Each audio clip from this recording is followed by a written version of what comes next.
I've done seminars where like the first question people want to ask is how do you cut weight? And I'm like, you don't want to know how to get strong, you just want to cut weight. And to me, it's like, it's really not that glamorous to cut weight. The whole point is you're just trying to compete, you know, with the highest caliber of competition. The people who are trying to do whatever they can to compete the best, you know, weight cutting, just like wrestling, fighting, MMA, boxing, you know, weight cutting is a part of the sport. If you're going to weigh in 2 hours before the meet, if you're going to weigh in 24 hours before the meet, I mean, either way, guys are going to try to take advantage as much as they can. You know, they're just trying to get the best chance to win that they can, you know, and that's just the name of the game. Whatever the rules are, everyone's going to try to maximize what they can do within it. As far as weight cutting specifically, I think you know, there's definitely some limitations. Doing a weight cut, I don't recommend for most people because for the most part, if you don't do a lot of things right, it's counterproductive and you don't lift well. You know, nobody cares how light you were when you don't lift well. So, you know, the important thing is that you can do it while maximizing your performance still.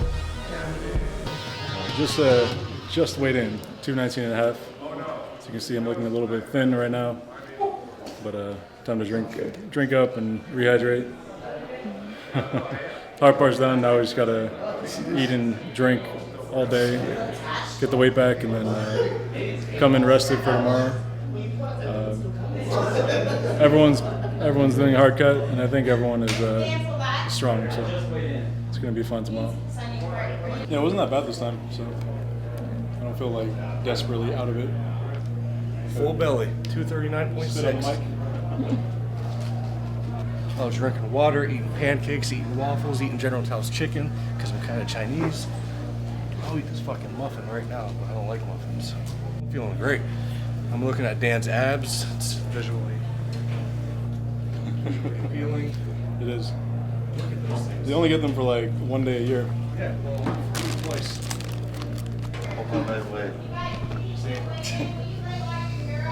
Potato chips. That's it. Put the load on, baby. Well, all I know is this is a beautiful meat, people. You got to come out and see how it's done. It's done right out here. All right? Boss of bosses. Got it with the right size. 40.4. So it's actually good that I didn't like eat because I was closer than I thought. I wasn't expecting to be that close. But I feel good. Be good to hydrate, and it was an easy cut, like 6 pounds. Just time to go out there tomorrow and take care of business. I weighed in at 240.4, and then I was walking around like all meat prep around 245, 246. So it really wasn't bad. Going into my last meet, I cut upwards of like 20 pounds, but this one I kept it lighter throughout the training cycle, and it made it a lot easier. I feel good right now. I've had a few Gatorades, but at no point in the cut or anything did I start cramping up or anything like that.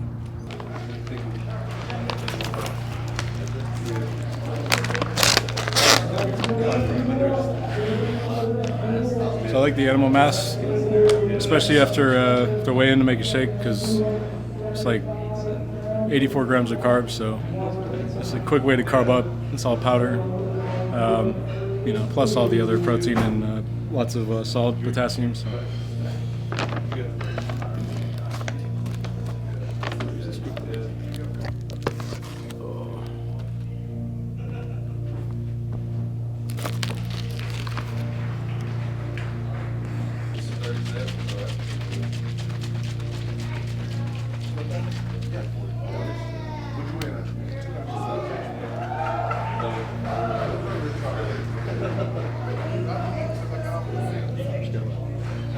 He even makes this one with ice cream. That's a solid way to gain weight. So last year I had that, the ice cream. So when people asking about how to gain weight, if you can't gain weight with ice cream, then you're definitely not trying. Yeah, I actually cut about 15 pounds total this week, about a 10-pound drop from yesterday, so just getting ready to get on that scale and get some food. Honestly, I've been doing the same for a couple years, just water loading and cutting. If I need a sauna, I'll use it, but just pretty simple methods, pretty much the same that everyone else uses. Today, probably I'll just focus a lot on getting a lot of carbs in.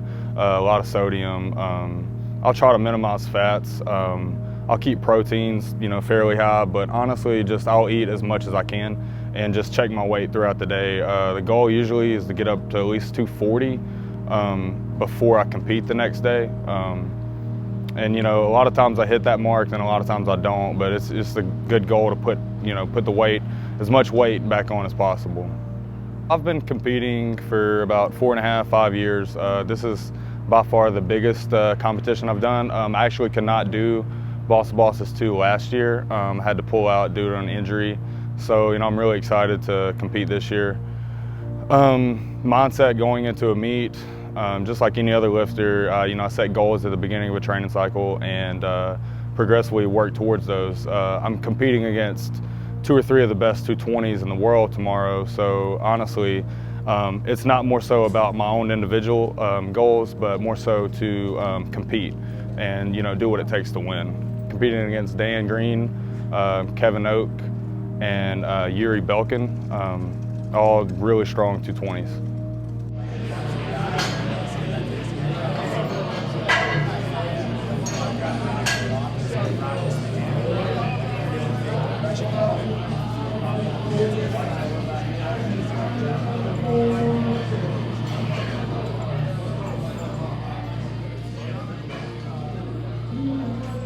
All right, so this meet was actually really good for me. I've been following a different diet than previous years, which was actually kind of going back to what I did when I was younger, which is my diet's mostly based around carbs and protein and very low fat.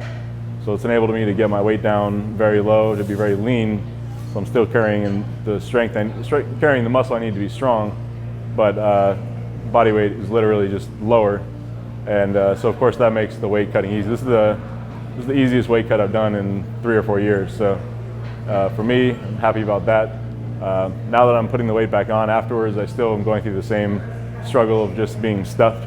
That's still not any fun. But I've had, the worst one for me was when I was competing for, it was RUM 7, and I had been coming off of a back injury. And so during the time when I was injured, I was just not interested in dieting, so I was a little heavier, and I had a meet lined up 2 weeks in front of that meet, which was the Fit Expo, and I competed there as a 242-pound lifter. I was using it in my mind as a warm-up meet. This is also the meet where, if you guys remember Brandon Lilly getting his, he had his squatting accident, and his knee busted up. I squatted my 3rd and final attempt right after that squat, and I had been coming off my own leg injury as well. So, it quickly turned from like a warm-up meet into a pretty challenging event. But fortunately, I was able to, make my squats, make my total. At the time, that was a world record. And so here I was, less than a week out after that meet. I was ready for RUM 7. My wife was telling me, she's like, you should do 220. And I was like, what are you talking about? I'm too heavy for that. I can't possibly do that. And she was serious. And so once she started saying I could do it, I thought, I was like, well, I've seen some of the guys do it, and I know it's possible. It's just like intimidating. So I decided to do it, and that was the hardest cut. The guys I lifted with probably remember seeing me strip naked in the parking lot to switch into my sauna suit to, sit in the car in the sauna, essentially in the car, the heater on for the last hour to make that final pound, and it was pretty rough. I looked miserable, and I was, but I made it, and I had one of my best days. So, again, if you do it right, it's an advantage, and if you don't, it's not.